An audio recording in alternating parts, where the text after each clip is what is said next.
ചിതൽ നമുക്കറിയാമല്ലേ, നമ്മുടെ വീടുകളിലൊക്കെ ചിതലുണ്ടാകും. ഇനിയിപ്പോൾ മഴക്കാലമാണ്, ചിതൽ കൂടുതലായി കാണപ്പെടുകയും ചെയ്യും. ചിതൽ പുറ്റുകളെ കൊണ്ട് വലഞ്ഞ് അത് പിന്നീട് ഒരു വിശ്വാസത്തിന്റെ ഭാഗമായി മാറിയ കാഴ്ചയിലേക്കാണ് നമ്മൾ പോകുന്നത്. വയനാട് പുൽപ്പള്ളി ചേകാടിയിലെ വിലങ്ങാടി കോളനിയിലാണ് ഇതുള്ളത്. വീട് ചിതൽപുറ്റ് കയ്യേറിയതോടെ അവിടെ ദൈവിക സാന്നിധ്യം ഉണ്ടെന്നാണ് ഇവിടുത്തുകാരുടെ ഒരു വിശ്വാസം. വയനാട് ചേകാടിയിലാണ് നമ്മൾ ഇന്നുള്ളത്. ചേകാടി വിലങ്ങാടി ആദിവാസി കോളനിയിൽ ഒരു വീട്ടിൽ വർഷങ്ങൾക്ക് മുൻപ് ആദ്യം ഒരു ചിതൽപുറ്റ് പ്രത്യക്ഷപ്പെട്ടു. നമ്മളോടൊപ്പം ഇന്നിപ്പോൾ ഉള്ളത് ഈ വീടിന്റെ കാര്യങ്ങൾ നോക്കുന്ന കുങ്കി അമ്മൂമ്മയാണ്.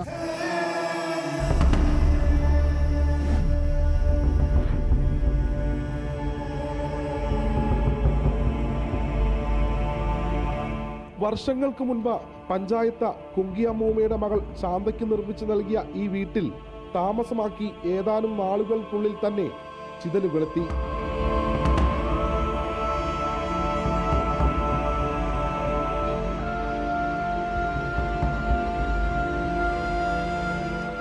സിമന്റ് തറയിൽ വളരുന്ന പുറ്റ് തട്ടിക്കളയാറായിരുന്നു ആദ്യം. എന്നാൽ പിന്നീട് പുറ്റിന്റെ വളർച്ചയ്ക്ക് ശക്തിയേറി. പതിയെ വീട് മുഴുവൻ വലിയ ചിതൽപുറ്റുകൾ നിറഞ്ഞു.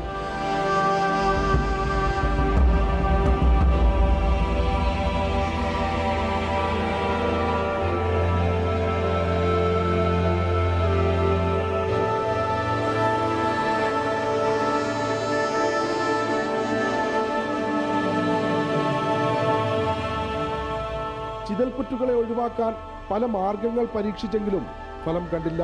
അതിനിടയിൽ ചില അസുഖത്തെ തുടർന്ന് വീട്ടിലെ അംഗങ്ങൾ പലരും മരിച്ചു. പുറ്റുകൾക്ക് ചുറ്റും വലിയ മാളങ്ങളുണ്ട്. ഈ മാളങ്ങളിൽ പ്രദേശവാസികളിൽ പലരും പാമ്പുകളെ പിന്നീട് കണ്ടു. ചിതൽപുറ്റുകൾ വന്നത് ദൈവിക സാന്നിധ്യത്താലാണെന്ന വിശ്വാസത്തിലാണ് കോളനിക്കാർ. അതേക്കുറിച്ച് കുങ്കി അമ്മൂമ്മ പറയുന്നത് ഇങ്ങനെ. അമ്മൂമ്മയ്ക്ക് നമ്മളുടെ മലയാളത്തിനേക്കാൾ കൂടുതൽ അവരുടെ ഭാഷയിലാണ് അമ്മൂമ്മ കൂടുതലായിട്ട് കാര്യങ്ങൾ പറയുക. കൂടെ ഇപ്പോൾ ദൈവ ഉളയിൽ നിങ്ങൾ വിശ്വസിക്കുന്നതല്ലേ? ഇപ്പോൾ എന്തിനാണ് നിങ്ങൾ ആവശ്യം? അവരെ മരിക്കുന്നവരെ നടത്തുവാനാണ്. എന്റെ മരുമകളും തിരി വെക്കുമ്പോൾ മരിച്ചരും ഞാനും മരിച്ചരും മക്കളും ചോദിച്ചോളായിരുന്നു. അവന് പോയി കൊട്ടുവാക്കൂടല്ല ഞാനൊക്കെ വിളിച്ച് പറ്റല്ല അവ തന്നാലെ ബന്ധല്ല ഞങ്ങൾ അവന് പോയി കൊട്ടുപോയി കളുക്കൂടും. കൂടെ ദൈവീന സാന്നിധ്യം ഇല്ലടിക്കലെ ഭഗവതി ആരുടെ സാന്നിധ്യമുള്ള നിങ്ങളെ വിശ്വാസം നിങ്ങളെ കൊണ്ട് ആണയുള്ളത്. പിന്നെ ബന്ധവനെ ഒഴിവാക്കുവാൻ കൂടല്ല കാലേജ് പറവാൻ പറ്റല്ല. ഹിന്ദുക്കോച്ചിക്കാർത്താൻ എത്ര ബന്ധം ഞാൻ അവരിപ്പോ കാണില്ല പോകാൻ കാണില്ല. അവരെ തങ്ക പിന്നെ ബന്ധുക്കൊച്ചി കൂടെ പറഞ്ഞ ഞങ്ങൾ പറഞ്ഞൊക്കെ കൂടല്ല എത്ര കുറിയ ബന്ധം എനിക്ക് ഞങ്ങൾ അവർ നിപ്പാൻ കാണി കൊണ്ടുപോകാൻ കാണും ഉണ്ടാവും. നല്ല പോലെ കാണില്ല. നല്ല നല്ല നാളൊക്കെ കാണും. മരുമകനും അപ്പനും അമ്മയും പിന്നെ മകളെ കെട്ടിയെ 4 ആളൂടെ പുറ്റു കണ്ടിട്ട് അവനെ കഴിഞ്ഞു മരിച്ചില്ല. അവന് മുന്നേ പുച്ചു കണ്ടിട്ടാണ് മരിച്ചനും. പിന്നെയാണ് ഞാൻ അവനെ ഒഴിവാക്കുമ്പോഴാണ്. പിന്നെ അമ്മ അപ്പലാളൊക്കെ മരിപ്പോയാലും അവന് ബന്ധവനെങ്കാക്ക് ഒഴിവാക്കാൻ പറ്റില്ല.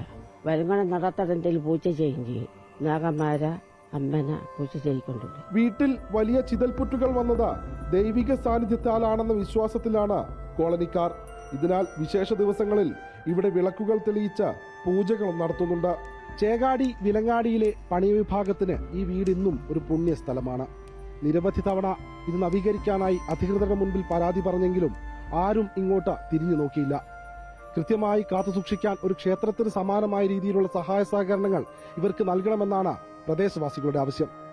വീഡിയോ ജേർണലിസ്റ്റ് ഇബ്രാഹിമിനോടൊപ്പം reporter Deepak Mohan in reporter Wayanad.